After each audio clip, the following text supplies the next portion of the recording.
Video में आपको बहुत ही छोटे छोटे वर्ड्स देने वाली हूँ, चाहे वो प्रीपोजिशन हो, कंजंक्शन हो, हेल्पिंग वर्ब्स हो, लेकिन ये बहुत ही छोटे छोटे वर्ड्स है और बिलीव मी ये सारे वर्ड्स हमारी डेली लाइफ के लिए बहुत ही ज्यादा जरूरी है। फॉर एग्जाम्पल जब हम बात करेंगे छोटे स्थान की, यानी कि जैसे बस स्टॉप हो गया, होटल हो गया, तो ये सब क्या है, एक छोटा सा जगह है, छोटा सा प्लेस है। तो उसके लिए हमें क्या यूज करने होंगे, येट का। जैसे कि मैं चौक पर हूँ, तो चौक क्या हो गया, एक छोटा सा। देखिए मैं सिटी, कोई बिग सिटी की बात नहीं कर रही हूँ, मैं एक छोटा सा स्थान, छोटा सा प्लेस की बात कर रही हूँ।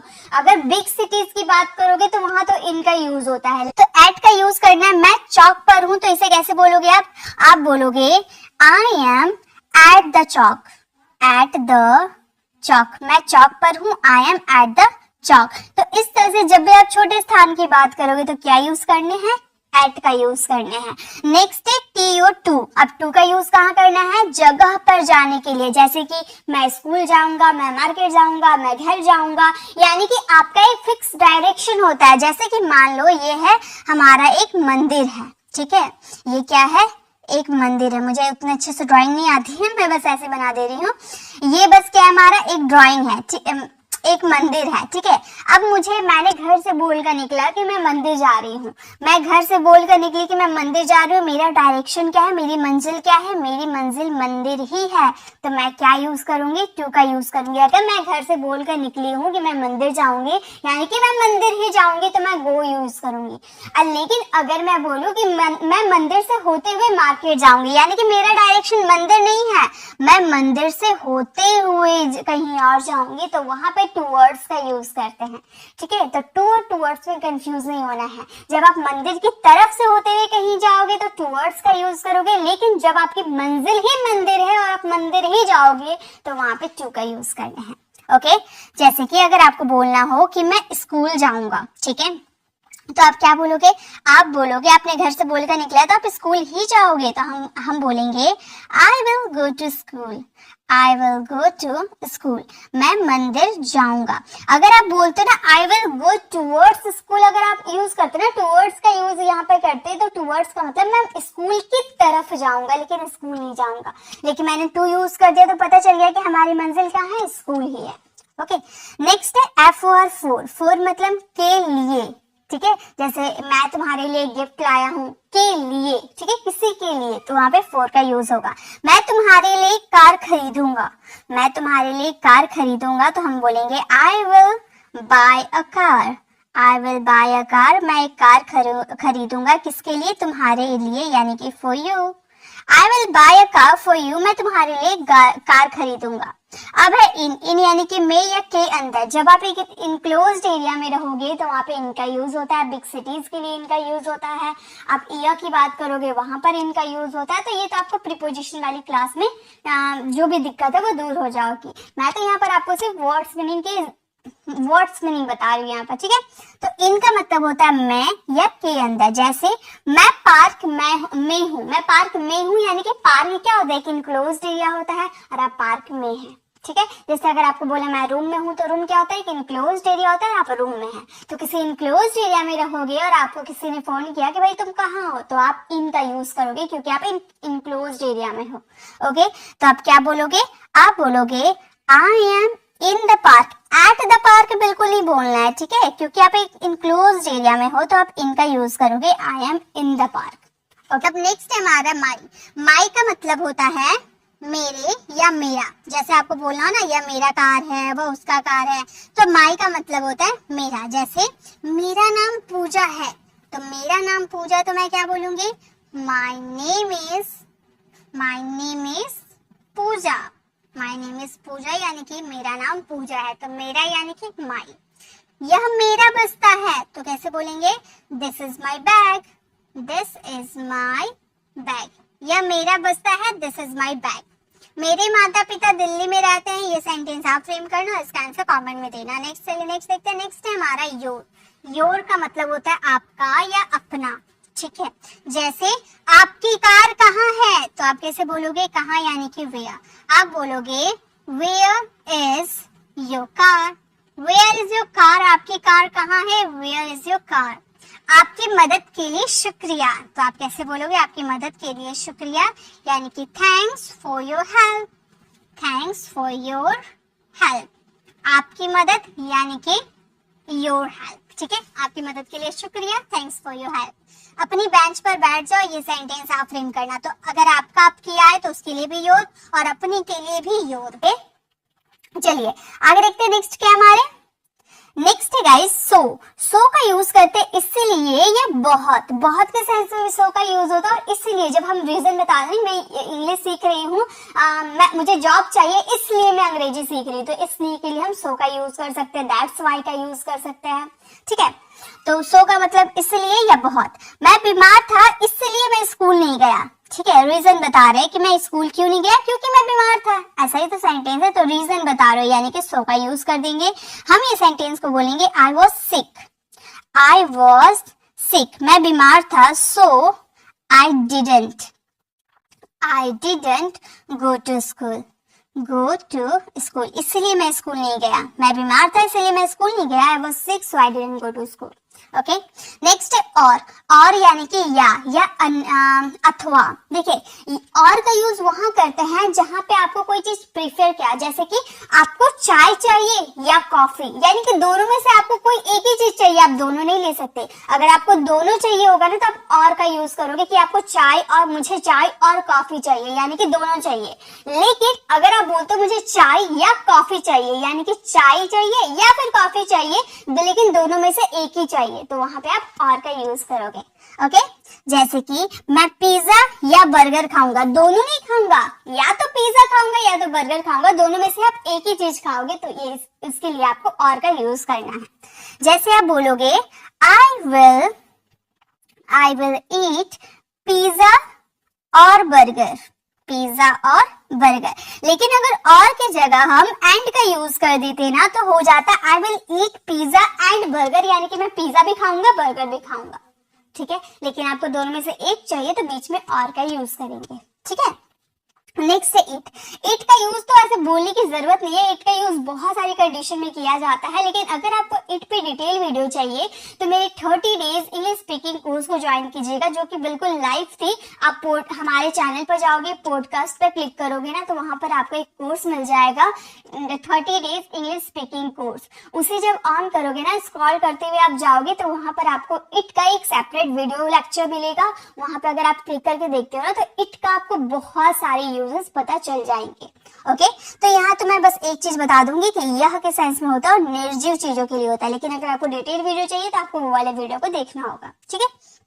इट का मतलब होता है यह तेज दौड़ सकता है, मतलब किसी निर्जीव की चीज में यह तेज दौड़ सकता है। आप किसी जानवर की भी बात कर सकते हो, जरूरी नहीं कि निर्जीव है, आप जानवर की भी बात कर सकते हो, तो आप बोल सकते हो it can run fast, it can run fast. हम जानवर के लिए इट का भी यूज करते हैं। ओके, तो it can run fast. B का मतलब होता है होना, जैसे किसी चीज का होना, जैसे मैं खुश रहूंगा तो खुश होना, तो हम क्या बोलेंगे I will be happy, I will be happy, मैं खुश रहूंगा, I will be happy. Okay, next देखिए, नेक्स्ट ऐसे बहुत सारे वर्ड्स हैं। नेक्स्ट है बीइंग। बीइंग का मतलब होता है के नाते, कुछ होने के नाते, भाई होने के नाते, टीचर होने के नाते, पिता होने के नाते, ठीक है, यानी कि बीइंग। दोस्त होने के नाते मैंने उसकी हेल्प की, तो आप क्या बोलोगे बीइंग अ फ्रेंड, दोस्त होने के नाते यानी कि बीइंग अ फ्रेंड। मैंने उसकी हेल्प की यानी कि आई हेल्प्ड हिम, आई हेल्प्ड हिम। तो दोस्त होने के नाते बीइंग अ फ्रेंड, भाई होने के नाते बीइंग अ ब्रदर, पिता होने के नाते बीइंग अ फादर, गरीब होने के नाते being a poor. Okay, on का यूज किया जाता है पर या के ऊपर, यानी कि कोई चीज, जैसे ये टेबल हो गई, टेबल के ऊपर मैंने किताब रख दी, एक डब्बा रख दिया मैंने, तो ये क्या, जो टेबल से क्या हो रहा है, डब्बा टच कर रहा है, यानी कि कोई चीज किसी चीज के ऊपर रखी होती है और वो उस चीज को टच करता है। फॉर एग्जाम्पल मैंने हाथ रखा है और हाथ के ऊपर अगर मैं अपना पेन रख दूंगी तो क्या होगा, ये हाथ को टच करेगा ना, पेन के हाथ के ऊपर पेन है, ठीक है, लेकिन वो टच कर रहा है। तो कोई चीज किसी चीज को टच करता है, उसे मतलब कोई चीज टच में रखा होता है तो वहां पे ऑन का यूज करते हैं। जैसे कि किताब टेबल पर है तो किताब को टेबल पे आप रखोगे तो किताब तो टेबल को टच करेगी, इसलिए ऑन का यूज करेंगे। तो हम क्या सेंटेंसेस को बोलेंगे, हम बोलेंगे book is on the table, book is on the table, book table पर है, book is on the table.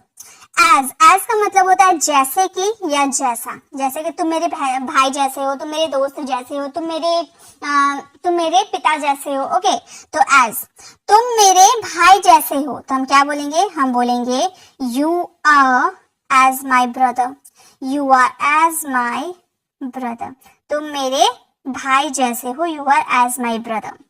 Even, even का यूज किया जाता है तक, जैसे कि यहाँ तक मैं भी जानता हूँ, यहाँ तक तुम्हारे पापा भी, यहाँ तक कि तुम्हारे पापा को भी पता है, तो तक यानी कि इवन। जैसे यहाँ तक कि मैं भी जानता हूँ तो आप कैसे बोलोगे, even I know, even I know. यहाँ तक मैं भी जानता हूँ, इवन आई नो, यानी कि आप तो जानते हो, यहाँ तक मैं भी जानता हूँ, यानी कि even I know. Okay, next देखिए, नेक्स्ट है हमारा विद का यूज किया जाता है के साथ के सेंस में। वैसे विद का यूज प्रीपोजिशन के रूप में भी किया जाता है, तो वो तो आपको प्रीपोजिशन वाली वीडियो मिलेगी। सभी चीज तो एक वीडियो में हो नहीं सकती, नहीं तो आपके भी दिमाग में खिचड़ी बन जाएगी। ठीक है, तो यहाँ पे हम वर्ड मीनिंग के जरिए ये सारे वर्ड्स को कर रहे हैं। तो विद का यूज किया जाता है के साथ के सेंस में, जैसे वो मेरे साथ जाएगी, तो साथ का सेंस आता है तो विद का यूज करते हैं। हम बोलते हैं she will go with me, she will go with me, वह मेरे साथ जाएगी, she will go with me. All का मतलब होता है सारे या सारी। ठीक है, जैसे मैंने सारी रात पढ़ाई की, या मुझे सारी किताबें चाहिए, मुझे सारे चॉकलेट चाहिए, तो सारे यानी कि ऑल। तो यहाँ पर जो मैंने सारी रात की बात की, तो जनरली सारी रात के लिए हम होल का यूज करते हैं। ठीक है, जैसे कि चलिए सेंटेंस को हम बोलते हैं, जैसे हमें बोलनी होगी मैंने सारी रात पढ़ाई की, यानी कि आई स्टडी ऑल नाइट। अगर आप ऐसे बोलते हो ना तो परफेक्ट, एकदम परफेक्ट है, आपका ये सेंटेंस राइट है। लेकिन अगर आप होल का भी यूज करते हो, सारा या फिर पूरा के सेंस में, जैसे मैंने पूरी रात पढ़ाई की या मैंने सारी रात पढ़ाई की, तो आप ऐसे भी बोल सकते हो आई स्टडीड। मैंने दोनों बता रखा है, आपको जो जिसमें आप कंफर्टेबल फील हो वो आई यूज कर सकते हो। ठीक है, तो आई स्टडी होल नाइट। तो आप ऑल का यूज करो या होल का यूज करो, दोनों ही करेक्ट है। ओके, नेक्स्ट है सम। सम का मतलब होता है कुछ, जैसे कुछ लोग मेरे घर आ रहे, कुछ यानी कि सम। कुछ लोग मेरे घर आ रहे, तो आप क्या बोलोगे, आप बोलोगे some people are coming, some people are coming to my home, to my house, to my house. कुछ लोग मेरे घर आ रहे, तो आप बोलोगे some people are coming to my house. Next someday. Someday का मतलब होता है किसी दिन। जब भी आपको ऐसे बोला ना कि मैं आपको किसी दिन बताऊंगी, मैं आपको किसी और दिन कॉल करूंगी, तो किसी दिन जो आपके सेंटेंसेस में आता है उसके लिए आपको समडे का यूज करने हैं। जैसे कि मैं किसी दिन आऊंगा, आपने किसी को समय दे दिया कि भाई मैं किसी दिन आऊंगा, तो आप क्या बोलोगे, I will come Sunday, I will come someday. अगर आपको बोलना हो किसी दिन तुम्हें जाना पड़ेगा, मतलब कहीं जाने की बात हो रही है, किसी दिन तुम्हें जाना पड़ेगा, तो पहले आप समडे का भी यूज कर सकते हो और लास्ट में भी कर सकते हो, एज योर चॉइस। ओके, तो समडे का यूज स्टार्टिंग में भी कर सकते हैं। तुम्हें जाना पड़ेगा यानी कि you will have to go, you will have to go. यानी कि अगर आपको समय बताना होगा ना, तो आप इन्हीं सारे वर्ड से समय बताना। ठीक है, तो किसी दिन तुम्हें जाना पड़ेगा, someday you will have to go. किसी दिन उसे आना पड़ेगा, किसी दिन उसे आना पड़ेगा, तो आप बोल सकते हो someday he will have to, someday he will have to come. किसी दिन उसे आना पड़ेगा, someday he will have to come. किसी दिन वह तुमसे मिलेगी, ये सेंटेंस आप फ्रेम करना और इसका आंसर कमेंट में देना। चलिए आगे देखिए, नेक्स्ट क्या है। नेक्स्ट है हमारा एनी टाइम। एनी टाइम का मतलब होता है किसी भी समय, तुम किसी भी समय आ सकते हो। जैसे मैंने पूछा कि भाई मैं तुम्हें कब कॉल कर सकता हूँ, तो आप मुझे एक समय दे रहे हैं ना कि तुम किसी भी समय तुम मुझे कॉल कर सकती हो, तो किसी भी समय यानी कि एनी टाइम। जैसे तुम किसी भी समय आ सकते हो, you can come any time. वो किसी भी समय पहुंचने वाला होगा, तो किसी भी समय यानी कि एनी टाइम। हम ये सेंटेंस को बोलेंगे पहुंचने वाला होगा, यानी कि he will about to come, यानी कि पहुंचने वाला होगा, या फिर आप इसे प्रेजेंट में ही ले लो, पहुंचने वाला है। ठीक है, तो हम बोलेंगे he is about to come, he is about to come any time, any time. तो हमारा सेंटेंस हो गया वो किसी भी समय पहुंचने वाला है, he is about to come any time. वह किसी भी समय जा सकता है, वह किसी भी समय जा सकता है, तो हम बोलेंगे he can leave at any time, any time. वह किसी भी समय जा सकता है, तो हम बोलेंगे he can leave at any time. किसी भी टाइम तुम मुझसे मिल सकते हो, ये सेंटेंस आप फ्रेम करना और इसका आंसर कमेंट में देना। नेक्स्ट देखिए, नेक्स्ट अब हम बात करेंगे दिस डेज। दिस डेज का मतलब होता है आजकल या इन दिनों। देखिए आजकल के लिए हम नाउ डेज का भी यूज कर सकते हैं, वो मैं आपको आगे बताऊंगी। आप दिस डेज के लिए याद रखिएगा इन दिनों, जैसे आप इन दिनों क्या कर रहे हो, इन दिनों आप काफी बिजी रहते हो, तो इन दिनों या आजकल बात एक ही होती है, ठीक है। तो उसके लिए आप दिस डेज का भी यूज कर सकते हो, जैसे आजकल तुम कहाँ जा रहे हो, या फिर इन दिनों तुम कहाँ जा रहे हो। कुछ भी हिंदी मीनिंग हो सकता है, तो आप बोलोगे where are you going this days, where are you going this days. आजकल तुम क्या कर रहे हो, आजकल तुम क्या कर रहे हो, तो हम बोलेंगे what are you doing, what are you doing. तुम क्या कर रहे हो, what are you doing this days, this days. आजकल तुम क्या कर रहे हो, what are you doing this days. Next day, आजकल तुम स्कूल जा रहे हो, मतलब इन दिनों तुम स्कूल जा रहे हो, पहले तो नहीं जाते थे, इन दिनों तुम स्कूल जा रहे हो, तो हम ये सेंटेंस को बोलेंगे आर यू। एक तरह से देखिए आप बोले मैम आर का यूज किए, ये इंट्रोगेटिव सेंटेंस थोड़ी ना है। तो देखिए आजकल तुम स्कूल जा रहे हो, कहीं ना कहीं आप ये क्वेश्चन पूछ रहे हो कि आजकल तुम स्कूल जा रहे हो क्या, है ना। तो एक तरह से ये साउंड क्या कर रहे हैं, ये क्वेश्चन टाइप में साउंड कर रहे हैं। चलिए मैं यहाँ पर क्या लिख भी देती हूँ, आपकी कंफ्यूजन दूर हो जाएगी। लेकिन अगर क्या नहीं भी लिखा रहता तो एक तरह से ये क्वेश्चन टाइप में ही साउंड करे कि आजकल तुम स्कूल जा रहे हो, पहले तो नहीं जाते थे। तो एक तरह से आप उससे क्वेश्चन कर रहे हो, तो इसके लिए इंट्रोगेटिव सेंटेंस हुआ ना, इसलिए आर का यूज किया, ठीक है। Are you going to school, are you going to school these days, these days। आजकल तुम स्कूल जा रहे हो क्या, तो हम बोलेंगे are you going to school these days। आजकल पापा लेट से घर आ रहे हैं, ये सेंटेंस आप फ्रेम करना और इसका आंसर कमेंट में देना। नेक्स्ट देखिए, नेक्स्ट है हमारा नाउअडेज। अब मैंने बोला था ना कि आजकल के लिए नाउअडेज का भी यूज किया जाता है, तो अगर आप दिस डेज का यूज करना चाहते हो तो आप कर सकते हो, नहीं तो आप नाउअडेज का भी यूज कर सकते हो आजकल इन दिनों के लिए, ठीक है। जैसे आजकल क्या पढ़ाई कर रहे हो, what are you studying nowadays, what are you studying nowadays. आजकल तुम कहाँ भटक रहे हो, मतलब दिखाई नहीं देते हो, आजकल तुम कहाँ भटक रहे हो, तो हम बोलेंगे where are you, where are you roaming, where are you roaming. भटकना मीन्स रोमिंग। नाउअडेज, नाउअडेज हमारा सेंटेंस हो गया आजकल तुम कहाँ भटक रहे हो, where are you roaming nowadays. आजकल कहाँ जा रहे हो, आजकल कहाँ जा रहे हो, दिखाई नहीं देते हो, आजकल कहाँ जा रहे हो, तो हम बोलेंगे where are you going, where are you going nowadays, where are you going nowadays. मतलब आजकल कहाँ जा रहे हो, where are you going nowadays. आजकल क्या चल रहा है, ये सेंटेंस आप फ्रेम करना और इसका आंसर कमेंट में देना। चलिए आगे देखते हैं नेक्स्ट क्या है। अब हम बात करेंगे सम टाइम। सम टाइम यानी कि कुछ समय, कुछ समय के लिए तुम यहाँ रुक सकते हो, कुछ समय के लिए मैं तुमसे बात कर सकती हूँ। तो कुछ समय, एक टाइम हमने बताया, कुछ समय यानी कि सम टाइम। जैसे यहाँ पे सम टाइम्स मत बोल दीजिएगा, ठीक है। एक होता है सम टाइम और एक होता है सम टाइम्स, एस लगा रहता है, इसमें एस नहीं लगा रहता है। तो देखिए जब एस लग जाएगा तो इसका हिंदी मीनिंग हो जाता है कभी कभी, है ना। सम टाइम्स का मतलब होता है कभी कभी और सम टाइम का मतलब कुछ समय, ठीक है। तो दोनों में डिफरेंस है, आप एकदम अच्छे से समझ लीजिएगा, ओके। तुम कुछ समय रह सकते हो, एक मिनट, जैसे तुम कुछ समय रह सकते हो, you can stay for some time, यानी कि आप किसी को ठहरने की बात बोले कि तुम यहाँ कुछ समय रह सकते हो, you can stay here for some time. वो कुछ समय पढ़ेगा, वह कुछ समय पढ़ेगा, तो हम बोलेंगे he will study sometime, he will study sometime। वह कुछ समय पढ़ेगा, he will study sometime। आप कुछ समय बाद आइएगा, आप कुछ समय बाद आइएगा, तो हम बोलेंगे you will come after some time, after some time।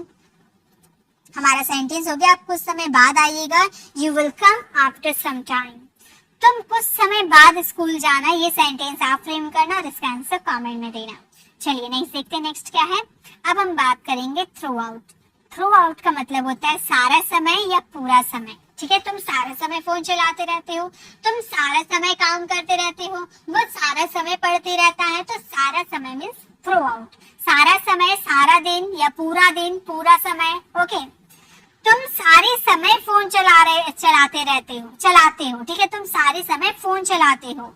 You use mobile through out the time. देखिए, यूज की जगह ऑपरेट का भी यूज कर सकते हो, क्योंकि मोबाइल चलाने के लिए यूज का यूज हम कर सकते हैं, प्लस ऑपरेट का भी यूज कर सकते हैं, ठीक है।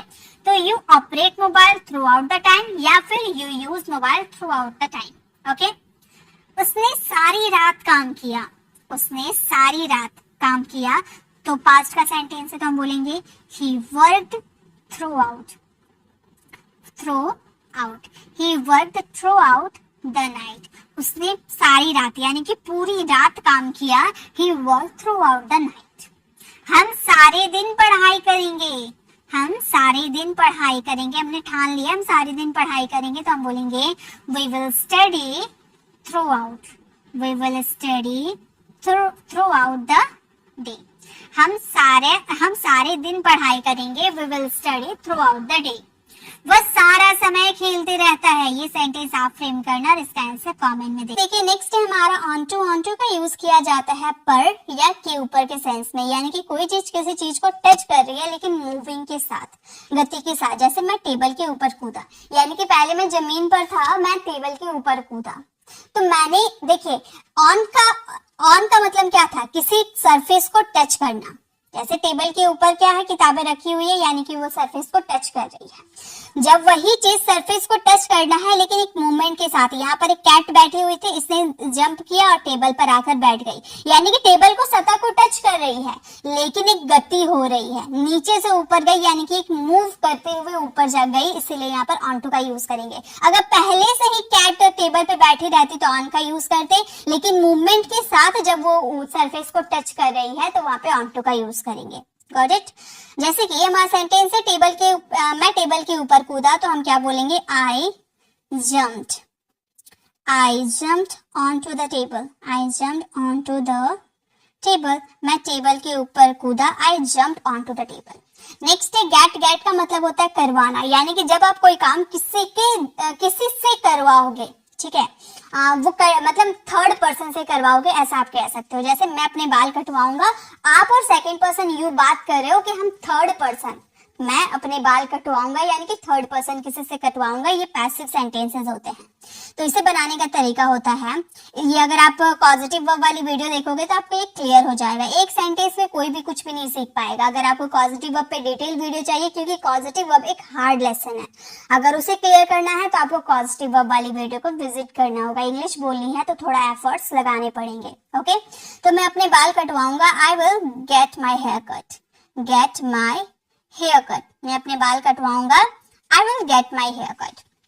नेक्स्ट है बट का मतलब होता है लेकिन, बट मीन्स लेकिन, मैं उसे जानता हूं लेकिन मैं उसे कॉल नहीं करूंगा, मैं उसे जानता हूं लेकिन, परंतु, यानी कि बट, तो हम बोलेंगे आई नो हिम, यानी कि मैं उसे जानता हूं लेकिन, बट मैं उसे कॉल नहीं करूंगा, I want call him,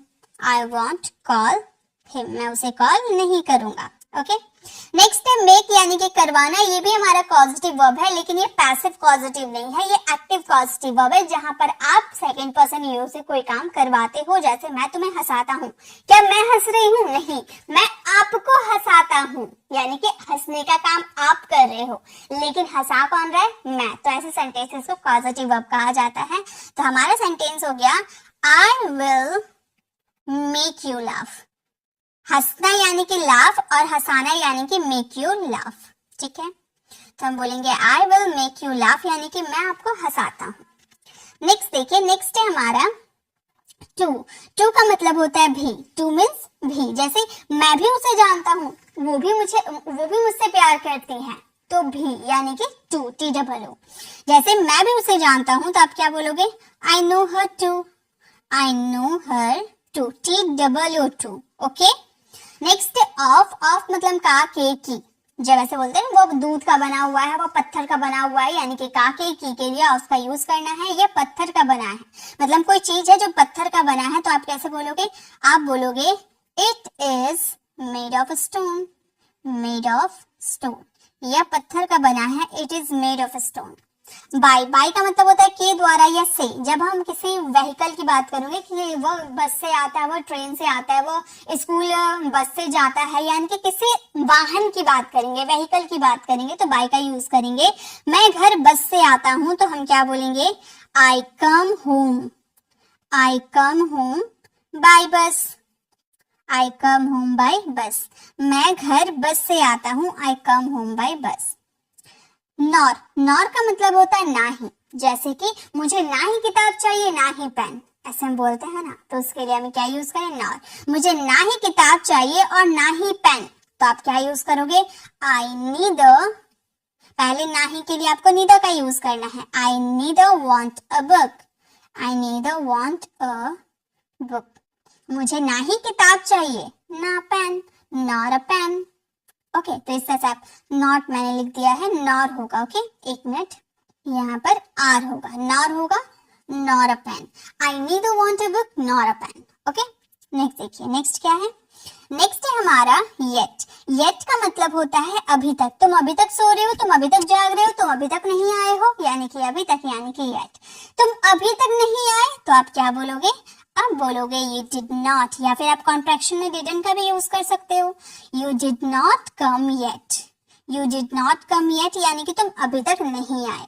next है टिल। टिल का मतलब होता है तक, तक के सेंस में टिल का यूज करना है। मैं सोमवार तक आऊंगा, ठीक है, मैं सोमवार तक आऊंगा तो आप बोलोगे I will come, I will come till Monday, till Monday, I will come till Monday, मैं सोमवार तक आऊंगा, I will come till Monday. Next है फ्रॉम। फ्रॉम यानी कि से। फ्रॉम का मतलब होता है से। जैसे मैं दिल्ली से आ रहा हूँ, यानी कि किसी प्लेस से अगर आप आ रहे हो तो वहां पे फ्रॉम का यूज किया जाता है। मैं दिल्ली से आ रहा हूँ तो आप क्या बोलोगे, आप बोलोगे I am coming, I am coming from Delhi, I am coming from Delhi, मैं दिल्ली से आ रहा हूँ, I am coming from Delhi.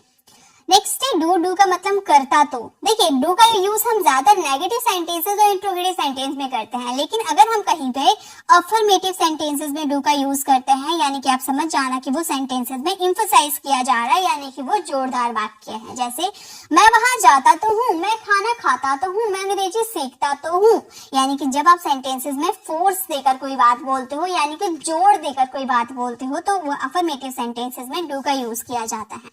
हालांकि ये सेंटेंस आपको फ्रेम करने हैं, लेकिन मैं एक सेंटेंस आपको बोल कर बताती हूँ। जैसे कि मैं वहां जाता तो हूँ, अगर मैं बोलूं मैं पढ़ता तो हूँ तो मैं बोलूंगी I do read, I do read, मैं पढ़ता तो हूँ। आई और वर्ब के बीच में आपको डू का यूज करना है। ओके, आई डू रीड यानी कि मैं पढ़ता तो हूँ। तो ये सेंटेंस आप फ्रेम करना और इसका आंसर कमेंट में देना। तो द का यूज आखिर किस सिचुएशन में करें? आप में से 90% स्टूडेंट ऐसे हैं जिन्हें ये नहीं पता है कि द को कब द पढ़ा जाता है और कब दी पढ़ा जाता है, और द का यूज आखिर किस तरह के सेंटेंस में किया जाता है। कहीं द का यूज करते हैं और कहीं द का यूज नहीं करते हैं। जैसे कभी हम द मैन यूज कर देते हैं और कभी हम सिर्फ मैन का यूज करते हैं। ऐसा क्यों होता है? कभी मैन के साथ द क्यों लग जाता है और कभी मैन के साथ द क्यों नहीं लगता है? ये सारे कंफ्यूजन आज के इस वीडियो में आपकी दूर होने वाली है। देखिए, मैं कोई आर्टिकल्स आपको नहीं करवा रही हूँ, मैं यहाँ पर आप लोग के लिए ऐसे छोटे छोटे वर्ड्स लेकर आई हूँ जिसे लेकर जो एडवांस लर्नर है ना वो भी अंग्रेजी बोलते हैं। देखिए, अब अगर आप एडवांस अंग्रेजी बोलनी है तो जरूरी नहीं है कि आपको एडवांस अंग्रेजी ही सीखनी है। आप सिंपल तरीके से भी अंग्रेजी बोल सकते हो। आप अंग्रेजों की या किसी की भी मुंह से अंग्रेजी सुनोगे ना, बहुत ही सिंपल और सटीक अंग्रेजी सुनोगे। कोई ज्यादा तामझाम करके आपके सामने अंग्रेजी नहीं रखता है। आपको बहुत ही आसानी तरीके से अंग्रेजी सीखनी है। बहुत ही छोटे छोटे वर्ड्स लेकर आई हूँ एग्जाम्पल्स के साथ, जिसे अगर आप अपने स्पोकन में यूज करते हो तो आप भी डेफिनेटली इंग्लिश बोल सकते हो। तो देखिए, सबसे पहले मैं आपको द के कॉन्सेप्ट को क्लियर करवाती हूँ कि द का यूज कहाँ किया जाता है, कब इसे द बोला जाता है और कब इसे दी बोला जाता है। ओके, तो याद रखिए, जब आप बात करते हो वॉवल्स, वॉवल्स क्या होते हैं हमारे? वॉवल्स होते हैं ए, ई, आई, ओ, यू। तो जब आप बात करोगे वॉवल्स की, अगर आपका कोई सेंटेंस में कोई वॉवल्स रहा, उसके बाद आपको द लगाना हो तो इससे द को हम दी पढ़ा जाता है। एग्जाम्पल के थ्रू बताइए मैम। जी बिल्कुल, एग्जाम्पल के थ्रू बताती हूँ। जैसे यहाँ पे लिखा हुआ है एप्पल, ठीक है, यहाँ पर एप्पल लिखा हुआ है। अब यहाँ पर द बोले या दी बोले, यहाँ पे चलिए हम पहले लगा लेते हैं। यहाँ पे हमने लगाया, अब इसे क्या बोले, द बोले ना दी बोले। तो अभी मैंने बताया ना कि अगर आपका कोई वॉवल्स आता है, इनमें कोई भी 5 वॉवल्स है ना, इनमें से कोई सा भी वॉवल्स अगर यहाँ पर आ जाता है और उसके पहले अगर आपने द का यूज किया है तो उसकी प्रोनाउंसिएशन दी में होगी, यानी कि इसे द एप्पल नहीं बोलेंगे, दी एप्पल बोलेंगे, दी एप्पल। वहीं पे अगर आपको कुछ ऐसे देखने को मिले जैसे द, अब यहाँ पर हमने यहाँ पे लगा दिया द, अब यहाँ पर इसे क्या प्रोनाउंस करें, द न दी, द प्रोनाउंस करेंगे क्योंकि हाउस जो है ये हमारा वॉवल नहीं है। अब आप देखिए एक चीज और मैं यहाँ पर आपको क्लियर करवा दूं, ये 5 लेटर्स को देखकर ही वॉवल्स नहीं पहचाना जाता है। अब देखिए यहाँ पर हाउस मैंने लिखा तो मैंने ये बोला कि ये वॉवल्स, ये वॉवल नहीं है, लेकिन कभी कभी यहाँ पर अगर मैं लिख दूं आव, अब आप बताइए आव, ऑनेस्ट, ये क्या हमारी वॉवल है?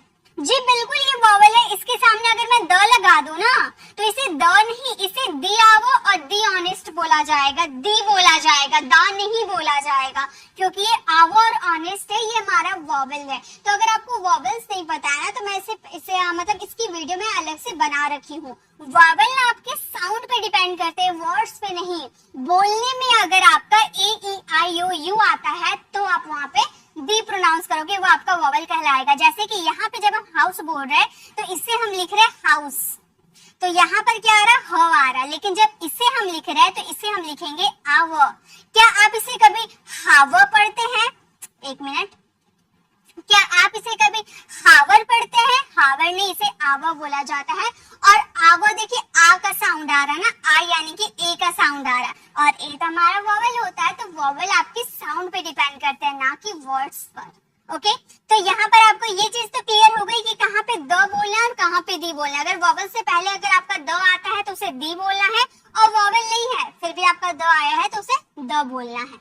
ओके, चलिए अब सेंटेंसेस बताती हूँ कि इसका यूज किस तरह कहाँ पर किया जाता है। ओके, अब देखिए यहाँ पे सेंटेंस लिखा हुआ है, सूर्य पूरब दिशा में उगता है। तो एक चीज आप ध्यान रख लीजिए, जो चीज यूनिक होती है, जैसे लाल किला है ना, रेड फोर्ट जो है वो यूनिक है, ताजमहल, गंगा, सन, मून, ये सब क्या है, एक ही है, ये यूनिक चीजें हैं। जो 7 अजूबे जो हमारे हैं ना, वो सभी यूनिक चीज है। अगर आप किसी यूनिक चीज की बात करोगे तो वहां ऑब्वियसली आपका द लगेगा, तो हम यहाँ पर क्या लिखेंगे, द सन लिखेंगे।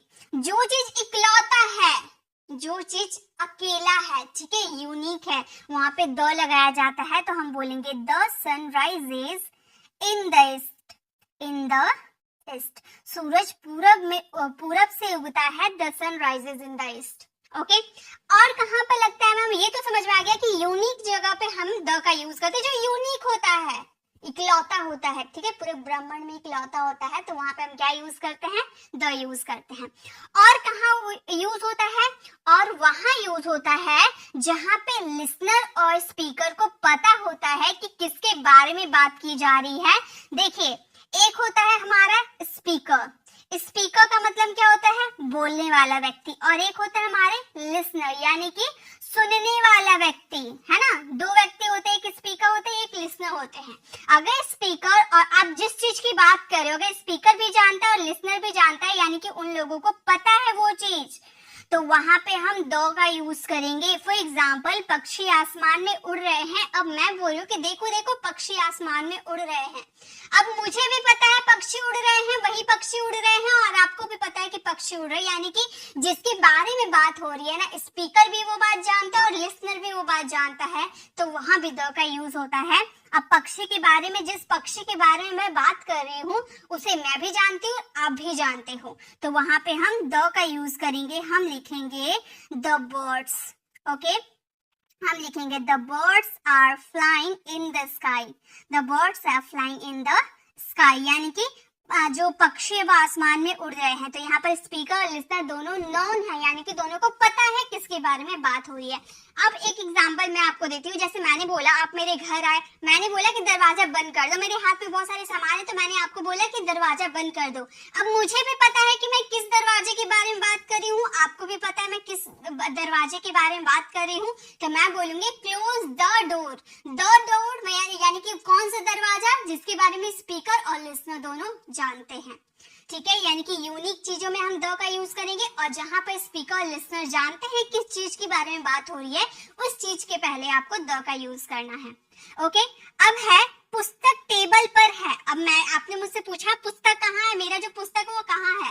अब मैंने बोला टेबल पे है, तो उस पुस्तक को मैं भी जानती हूँ, आप भी जानते हो। तो ये सेंटेंस आप फ्रेम करना और इसका आंसर कमेंट में देना। हाँ, मैंने कुछ ज्यादा ही आपको समझा दिया, लेकिन मैंने पूरे डिटेल में समझाया कि अब आप लाइफ में कभी मिस्टेक नहीं करोगे द में।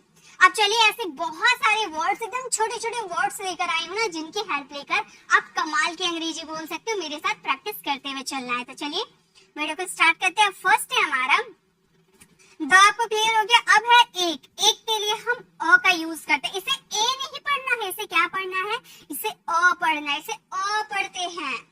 ठीक है, अ, ए नहीं।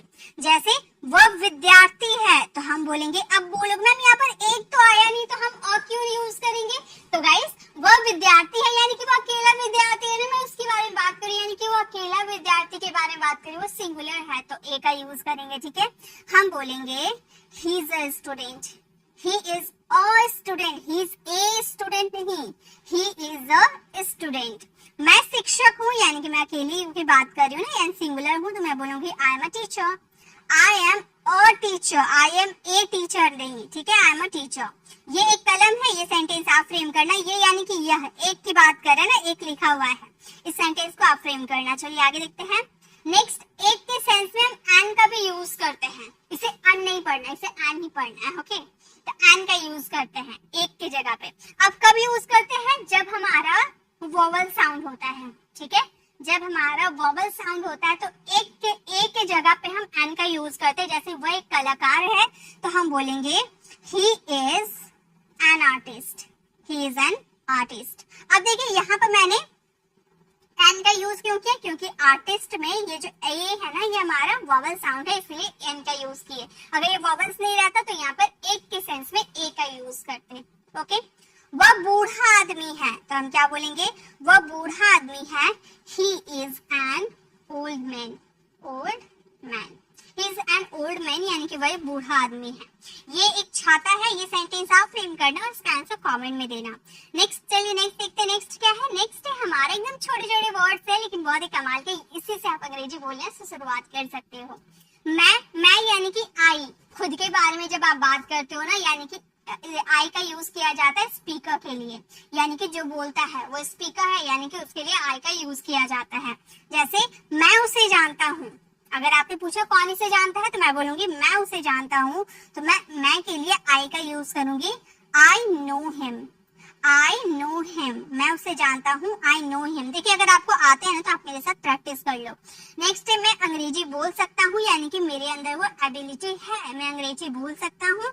I can speak English, I can speak English, मैं अंग्रेजी बोल सकता हूँ, आई कैन स्पीक इंग्लिश। मैं दिल्ली में रहता हूँ, ये सेंटेंस आप फ्रेम करना, इसका आंसर कमेंट में देना। नेक्स्ट देखिए, नेक्स्ट क्या है, नेक्स्ट है वह हमारा वह के लिए ही का यूज किया जाता है, यानी कि ये होते हैं थर्ड पर्सन के साथ यूज होते हैं। ठीक है, जिसके बारे में स्पीकर और लिसनर बात करते हैं। देखिए, ये हमारे स्पीकर यानी कि मैं, स्पीकर यानी कि आई, और लिसनर यानी कि यू, आप, मैं और आप, जिसके बारे में बात करते हैं ना, यहाँ पर जिसके बारे में बात होती है वो हमारे थर्ड पर्सन कहलाते हैं। ठीक है, उसे हम थर्ड पर्सन करते हैं, और वही हमारा ही। अब मैं और आप उसके बारे में बात करते हैं, तो वो क्या है, थर्ड पर्सन है।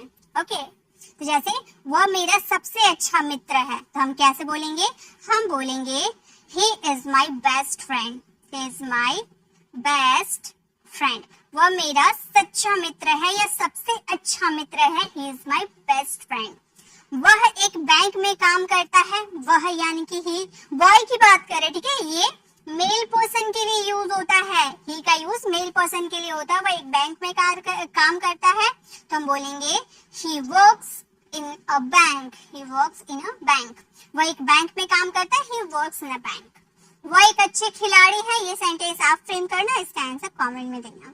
चलिए आगे देखते हैं नेक्स्ट क्या है। अब है वह यानी कि शी।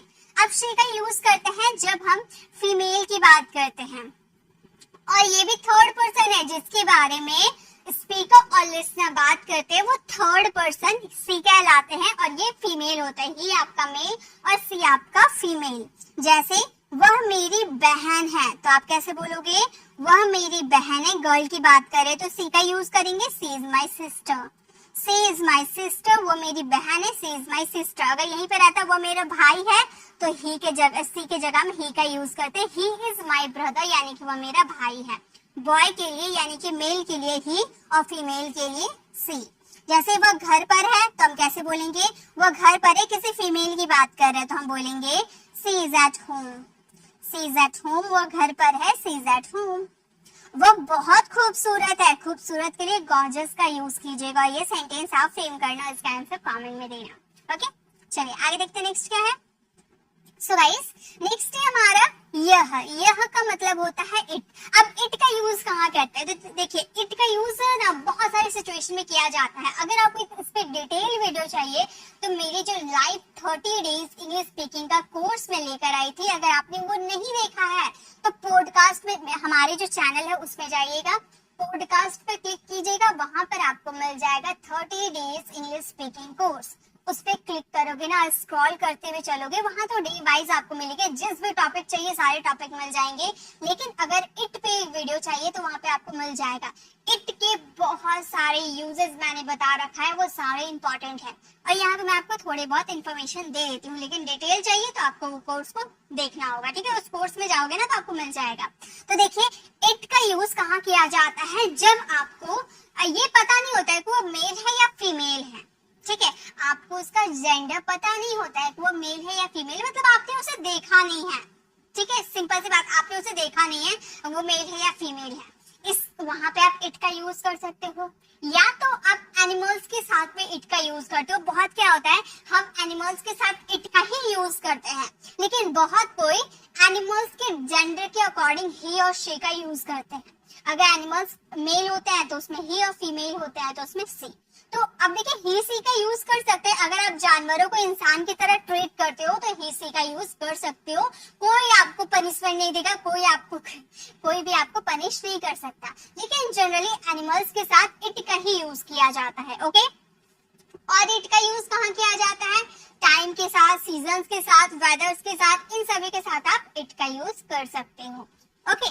तो यहाँ पर हम बात कर देखिए सेंटेंस के थ्रू समझते हैं, नॉन लिविंग के साथ भी इट का यूज किया जाता है, जैसे चेयर, पेन, इन सब के साथ भी इट का यूज कर सकते हो।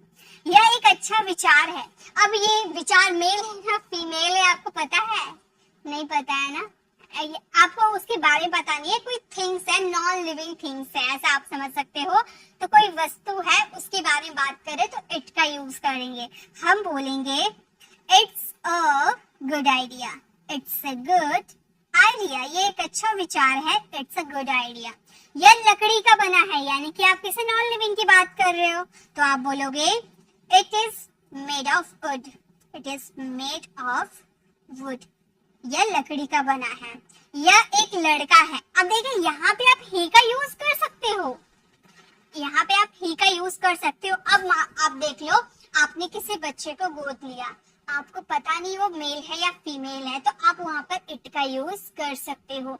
इट्स अ बॉय या it's a girl, okay, it का यूज कर सकते हो। या फिर अगर आपको पता है तो आप बोल सकते हैं he is a boy, she is a girl, okay. तो यहाँ पे आप इट का भी यूज कर सकते हो। चलिए आगे देखते हैं, नेक्स्ट देखते हैं। नेक्स्ट अब हम बात करेंगे तुम। तुम का मतलब होता है यू। तुम मीन्स यू। अब यू कौन है, मैंने क्या बताया था, यू कौन है, यू है आपका लिसनर। यू हमारा है लिसनर, यानी कि मैं क्या हूँ, स्पीकर, और आप जो मुझसे बात कर रहे हो ना, आप जो हो वो लिसनर हुआ, ठीक है। मैं स्पीकर, आप लिसनर। लिसनर यानी कि सुनने वाला, और स्पीकर यानी कि बोलने वाला। तो आप लिसनर हुए, आपके बारे में बात कर रही हूँ तो मैं यू का यूज करूंगी। तुम हो, आप हो, या फिर तुम लोग हो, ठीक है, प्लूरल की बात करते तो भी यूज करते हैं। आप लोग हो, इन सभी के साथ यू का ही यूज किया जाता है, कुछ और यूज मत कर दीजिएगा, ओके। जैसे तुम मेरे सबसे अच्छे मित्र हो, तुम मेरे सबसे अच्छे मित्र हो तो हम बोलेंगे you are my best friend, you are my best friend. तुम मेरे सबसे अच्छे दोस्त हो, you are my best friend. तुम एक खत लिखते हो तो हम क्या बोलेंगे, तुम एक खत लिखते हो, you write a letter, you write a letter. तुम एक खत लिखते हो। तुम रोज स्कूल जाते हो, ये सेंटेंस आप फ्रेम करना और इसका आंसर कमेंट में देना। नेक्स्ट देखते हैं, चलिए नेक्स्ट है हमारा हम। हम का मतलब होता है वी, हम का मतलब होता है वी। जैसे कि अगर आपको बोलना हो, जैसे अब हम मतलब क्या हो गया, जैसे मैं बात कर रही हूँ, मैं और आप, हम सब ग्रुप में हैं, ठीक है, और मम्मी से परमिशन मांगना है खेलने जाने के लिए, तो मैं जाकर मम्मी से क्या बोलूंगी, मम्मी हम लोग खेलने जा सकते हैं, यानी कि हम ग्रुप की बात कर रहे हैं, तो वहां पे हम वी का यूज करेंगे। हम 4 भाई बहन हैं तो हम क्या बोलेंगे, हम बोल सकते हैं वी आर 4 सिबलिंग्स। सिबलिंग्स यानी कि हम भाई बहन को मिलाकर हम सिबलिंग्स का यूज करते हैं। वी आर 4 सिबलिंग्स यानी कि हम 4 भाई बहन हैं। हम घर जा रहे हैं, इसे हम क्या बोलेंगे, हम घर जा रहे हैं, we are going home, we are going home. हम घर जा रहे हैं, वी आर गोइंग होम। यहाँ पर गोइंग टू यूज मत कीजिएगा क्योंकि होम के साथ टू यूज नहीं होता है, ठीक है। गोइंग टू स्कूल कर सकते हो, गोइंग टू मार्केट कर सकते हो, लेकिन गोइंग टू होम कभी मत करना, गोइंग होम होता है सर, ओके। हम टीवी देखते हैं, ये सेंटेंस आप फ्रेम करना, इसका आंसर कमेंट में देना। नेक्स्ट देखते हैं, नेक्स्ट है हमारा दे। दे का मतलब होता है वे, दे मीन्स वे। जैसे कि अब वे का मतलब, जैसे आप आगे देख रहे हो बहुत सारे टीचर्स हैं, तो आप क्या बोलोगे, वे लोग मेरे टीचर हैं, वे लोग मेरे टीचर्स हैं, यानी कि वे लोग बहुत कोई है, प्लूरल है, ओके। तो दे का यूज करेंगे, तो वे मेरे दोस्त है यानी कि बहुत सारे होंगे, प्लूरल है, तो हम बोलेंगे they are my friends, they are my friends. वे लोग मेरे दोस्त है, दे आर माई फ्रेंड्स। वे नींबू के रस पीते हैं, वे नींबू के रस पीते हैं, तो हम बोलेंगे they drink lemon juice, they drink lemon juice. वे नींबू के रस पीते हैं, दे ड्रिंक लेमन जूस। वे जानवरों से प्यार करते हैं, ये सेंटेंस आप फ्रेम करना और इसका आंसर कमेंट में देना। नेक्स्ट है हमारा हिज। हिज का यूज किया जाता है उसके, पुरुष यानी कि इंग्लिश में बात करें तो मेल, मेल के लिए हिज का यूज किया जाता है। हिज आपका एक तरह से पोसेसिव एडजेक्टिव हो गया, ठीक है। पोसेसिव एडजेक्टिव बोल लो या प्रोनाउन बोल लो, जो दोनों एक ही होते हैं, ठीक है। एडजेक्टिव या प्रोनाउन दोनों ही हिज होते हैं। जैसे यह उसकी कार है, यह उसकी कार है, तो यहाँ पर हम पोसेसिव एडजेक्टिव, जब किसी भी, जैसे उसका उसके जैसे आया ना, उसके बाद अगर आपका नाउन आता है तो वहां पर हिज का यूज पोसेसिव एडजेक्टिव के रूप में होता है। और अगर आपका ये जो उसका उसकी है उसके बाद नाउन नहीं आता है तो वो पोसेसिव प्रोनाउन की तरह यूज किया जाता है। यही बस रूल है, वो जब मैं आपको प्रोनाउन करवाऊंगी ना, वो उस क्लास में आप सीख जाओगे। वैसे मैंने प्रोनाउन की बहुत सारी क्लास अपलोड कर चुकी हूँ, तो वो आप देख सकते हो, उसमें क्लियर हो जाएगा। तो जैसे यह उसकी कार है तो हम बोलेंगे this is his car, this is his car, यानी कि यह उसकी कार है, this is his car.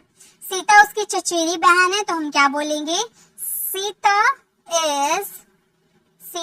Is his cousin. अब यहाँ पर बहुत सारे स्टूडेंट क्या करते हैं, यहाँ पर बहन देखकर आप लिख दोगे कजन सिस्टर, चचेरा भाई को लिख दोगे कजन ब्रदर। नहीं, आपने कजन तो लगा दिया, ब्रदर सिस्टर लगाने की जरूरत नहीं है। अब आप बोलोगे मैम हम पहचानेंगे कैसे, हम बॉय की बात करें ना गर्ल की बात करें, कजन बोलते वक्त समझ में थोड़ी आ रहा कि बॉय है ना गर्ल है। तो गाइस जब आप बोलोगे ना he is my cousin sister, yes he is my cousin, या फिर शी इज माई कजन, उसमें आपको पता चल जाएगा ही इज माई कजन यानी कि किसी बॉय की बात कर रहे हो, सी इज माई कजन यानी कि किसी गर्ल की बात कर रहे हो, है ना। तो उससे पता चल जाएगा, इसमें आपको ब्रदर सिस्टर लगाने की जरूरत नहीं है, सिर्फ कजन ही लगाना है आपको। या उसकी समस्या है, ये सेंटेंस आप फ्रेम करना, इसका आंसर कॉमेंट में देना। नेक्स्ट देखिए, नेक्स्ट है हमारे हर का यूज किया जाता है उसके उसकी के सेंस में, और स्त्री यानी कि फीमेल। जैसे आपने हिज का यूज किया ना, सेम आपने हर का यूज करना है। जैसे वह अपनी माँ के साथ है, आपने पूछा वह कहाँ है, तो आप बोलोगे वह अपनी माँ के साथ है, तो हम बोलेंगे she is with her mother, with her mother. वह अपनी माँ के साथ है, तो हम बोलेंगे she is with her mother. वह उसका पर्स है, वह उसका पर्स है, तो आप बोलोगे that is her purse, that is her purse. या वह उसका पर्स है, दैट इज हर पर्स। उसकी माँ शिक्षिका है, ये सेंटेंस आप फ्रेम करना और इसका आंसर कमेंट में देना। नेक्स्ट चलिए, नेक्स्ट देखते हैं, नेक्स्ट क्या हमारे, ओके आगे देखिए। नेक्स्ट है हमारा आव। आव का मतलब होता है हमारा। आव मीन्स हमारा। जैसे कोई चीज बोले कि हमारा घर है, हमारे पैसे, हमारे किताबें हैं, तो हमारा यानी कि आवा। यह हमारा घर है, तो आप कैसे बोलोगे, आप बोलोगे this is our house, this is our house. यह हमारा घर है, दिस इज आवर हाउस।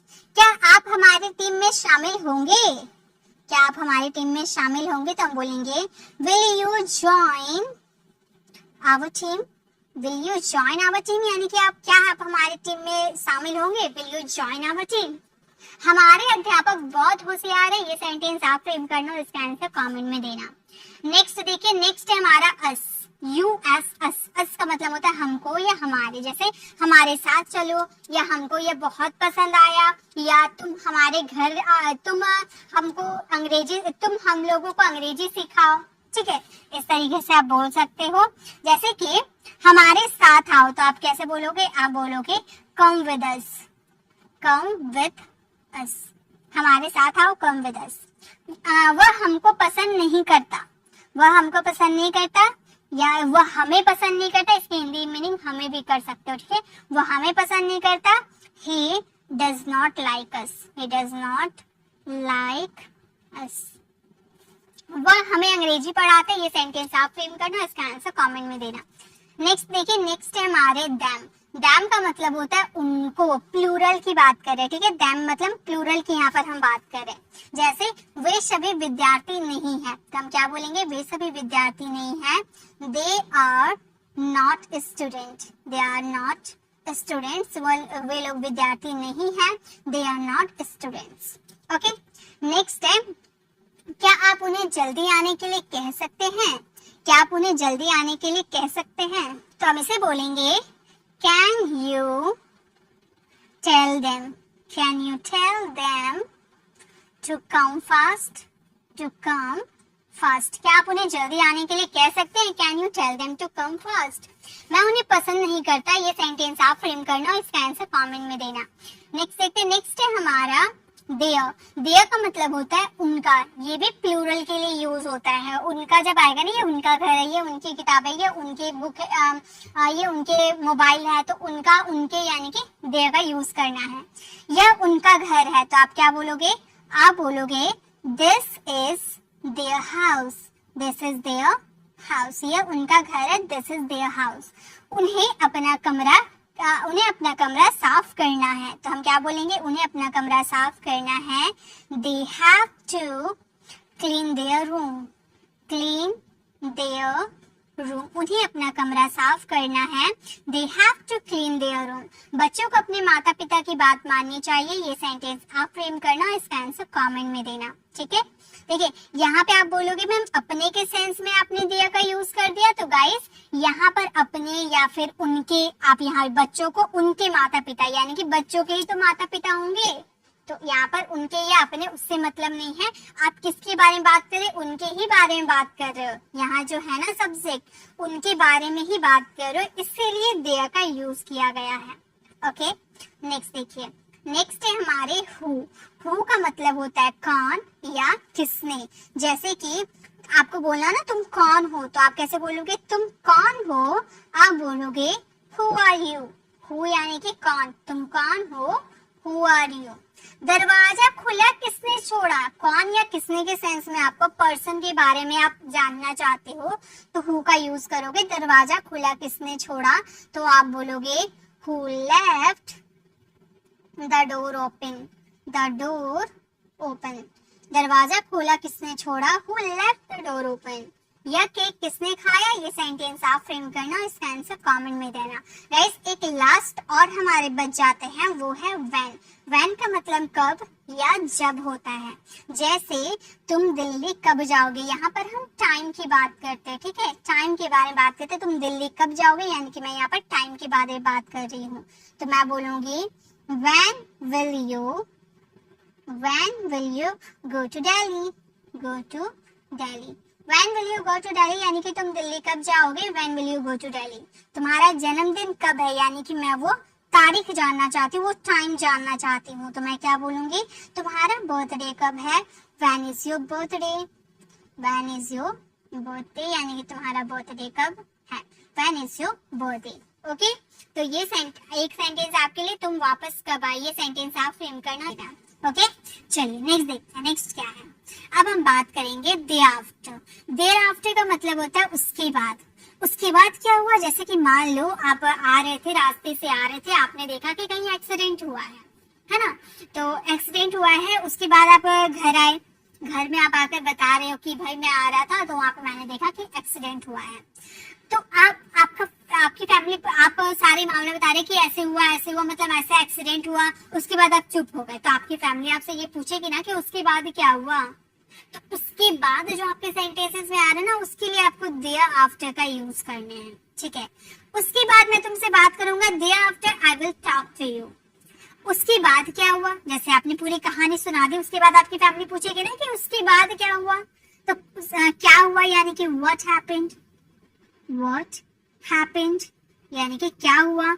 उसके बाद यानी कि डे आफ्टर, या फिर आप बोल सकते हो डे आफ्टर व्हाट हैपेंड, उसके बाद क्या हुआ, या व्हाट हैपेंड डे आफ्टर।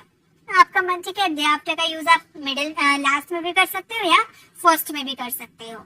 उसके बाद में आ गया, आप बोल रहे हो कि उसके बाद मैंने कुछ नहीं देखा, उसके बाद में आ गया, तो हम बोलेंगे day after I came. Day after I came, यानी कि उसके बाद में आ गया। उसके बाद तुम मुझे बताना, ये सेंटेंस आप फ्रेम करना और इसका आंसर कमेंट में देना। चलिए आगे देखते हैं नेक्स्ट क्या है। अब हम बात करेंगे हियर आफ्टर। हियर आफ्टर का मतलब होता है इसके बाद। देखिए डे आफ्टर का मतलब उसके बाद, और हियर आफ्टर यानी कि इसके बाद, ओके। जैसे इसके बाद तुम पढ़ सकते हो, यानी कि ये काम कर लो, इसके बाद तुम पढ़ सकते हो।